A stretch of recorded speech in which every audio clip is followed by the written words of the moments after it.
Well, we did it. We finally beat Paper Mario the Origami King. Wow. Alright, well, I'm gonna keep this retrospective part. Usually after the end of every playthrough, I kind of go over my thoughts on the game. Those are gonna go on the second channel for those who are interested. And I'm just gonna talk about the playthrough. I'm gonna talk about the game itself, what I thought about it. And yeah, so I guess now I'm just gonna start talking. For starters, what was that ending? Honestly, that ending was it was not what I was expecting. Like, it's kind of like they realize, oh, the partner hasn't died yet. How do we just write this up? I like the implications where it's like, oh, turn back everything to normal. But then it kind of just like, oh, where's Olivia? And then it disappears, and then we're back to the whole origami festival thing. I don't really like how they handled that. That was kind of like quick. They kind of moved on quick. It kind of disappoints me because I liked spoilers for Sticker Star. I don't think people really, but just in case, when Kirsty like sacrifices herself at the end of Sticker Star, her whole dialogue and stuff was nice, but it just didn't work for her character because you had no reason to really like her or feel attached to her. I feel like if that ending was attached to Olivia at the end of it, like especially with what happened with Sandpaper Valley, it would have been a really nice way to end it off with like one final farewell. That would have been cool. But yeah, it was kind of like, oh, this happened and game ends. Good job, you beat the game. But so that was the ending. Now for the game itself. I think the game started off really well. I really liked the first half of the game. But I think the game kind of fell off for me in the later half. The game started off as this simple thing. It started off pretty, like, how do I explain this? It didn't start off simple. Like, it started off with your usual, like, grass world. But they did something different with it, with the Velimental side thing, and then meeting that. And then you get to meet the first boss in this whole tower. There were, like, unique dungeons to make this grass world interesting. And I like that. The plot points were super engaging and fun, and Bobby made the second and third world super interesting. Just the trio of characters, their dynamics all worked super well.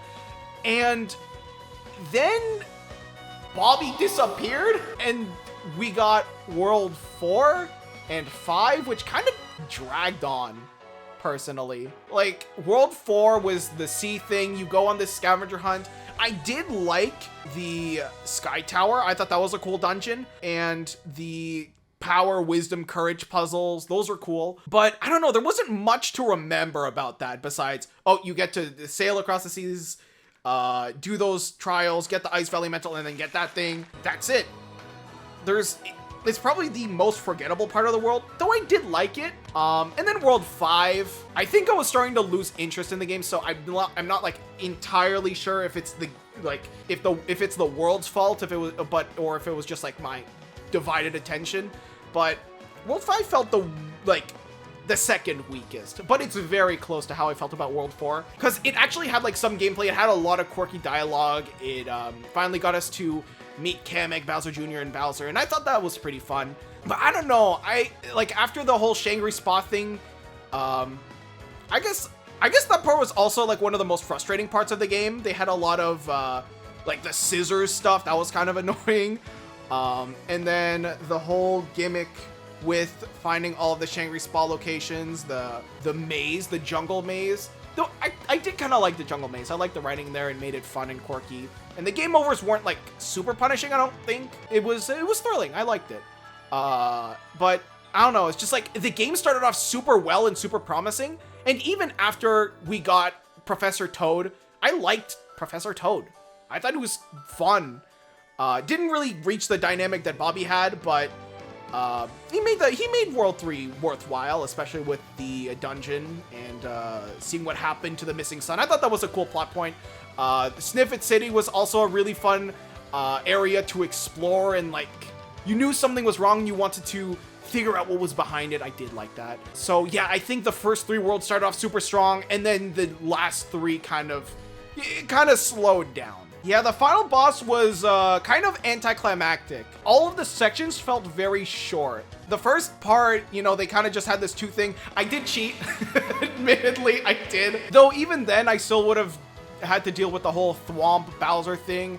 And then the final boss, which is just like the puzzle. The puzzle did get me a few times, I will admit, but I don't know. But compared to like everything, because there was a lot of cheese thrown at you from the scissors, the Ice Velumental soft locking me because I couldn't beat it in time, or I think it soft locked me. It felt like a soft lock. I'm not sure if there was a way out, but after all of that, I was expecting this final boss to be kind of hell, but it felt too easy, which was a little disappointing. Like, sure, I died twice because of I couldn't figure out the puzzle in time, but then after I solved that, it was just that. And then they just kept throwing power creep, like, oh, now she has a hammer.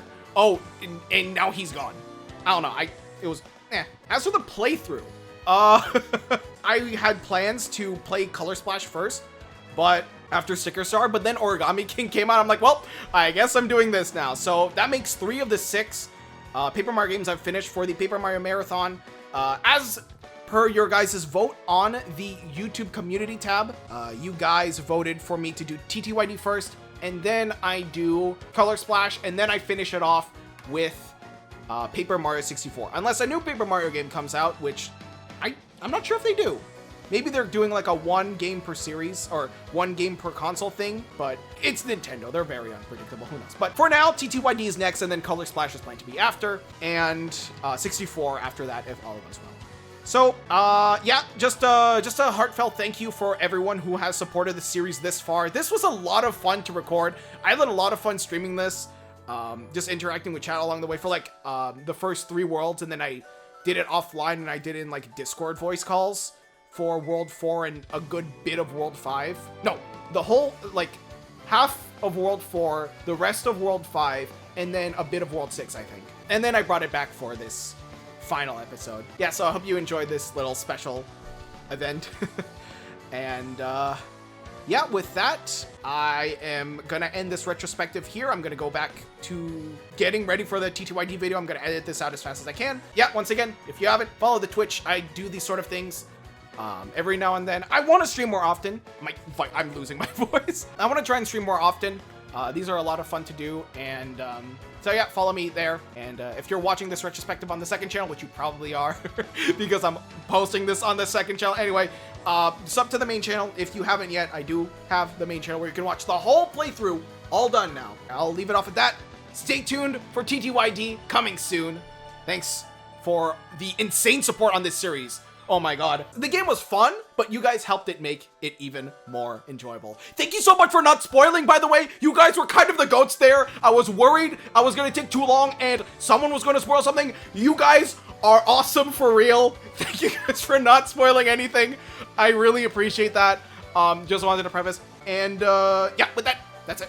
See you guys in the next video. Take care.